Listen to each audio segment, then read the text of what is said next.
I used my Pokemon Dream Team until I beat PokéRogue. I have played a lot of Pokemon in my day, and at this point I have played through almost all of the mainline games as well as quite a few spin-offs and fan games. Over the years I have had many favorites, but now we will bring my Dream Team into the world of PokéRogue until I beat the game. First of all, in PokéRogue you only get 10 slots to work with, and with my team, even after cost reducing for quite a while, will only allow me to fit 5 of the Pokemon. So, sorry Charizard, you're too basic, so we're gonna have to leave you out. Love you though. This team is also purely based on my personal favorites, so not based on the team cohesion or typings at all. It just so happens that the typing versatility isn't terrible, but there are definitely some types missing, which we'll need to deal with. This team is in no particular order for favorites except for the best for last, which you'll have to continue watching to find out. So let's get into the team. First off, we've got Gliscor, who was actually my favorite for the majority of my childhood, but was eventually outranked. Then we've got our one mythical or legendary Pokemon on the team, which is Shaman. Not that one.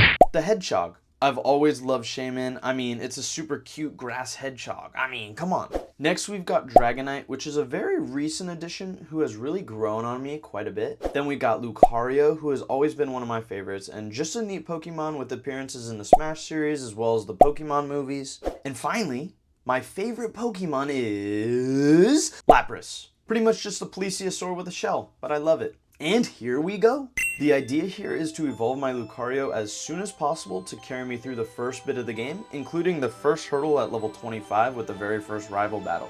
It is also quite important to get the Razor Claw to evolve Gliscor as soon as possible, which is purely reliant on RNG. Another very useful aspect to Gliscor is getting the Toxic Orb, which pairs perfectly with its ability, which will allow it to heal when it has the poison status effect. This also prevents any other status effect from being applied. Other than that, it was very important to try and diversify the movesets so that I could cover all of the type weaknesses, which I tried my best to do, but there were definitely some weaknesses in my team which were unavoidable.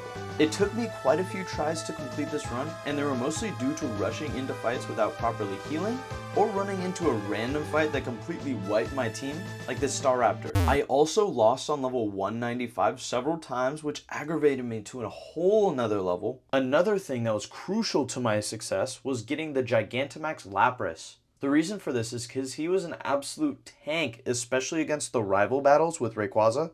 And finally, after way too many attempts and some luck on our side, we made it through level 195, and just like the first time that I beat the game, Eternatus at level 200 didn't give me all that much trouble. I finally beat PokéRogue with my Dream Team and Claydol, which is actually kind of funny because they were completely useless, purely used as a switch out dummy, but it's finally done. Thank you guys for watching, and leave a comment down below what you want to see next.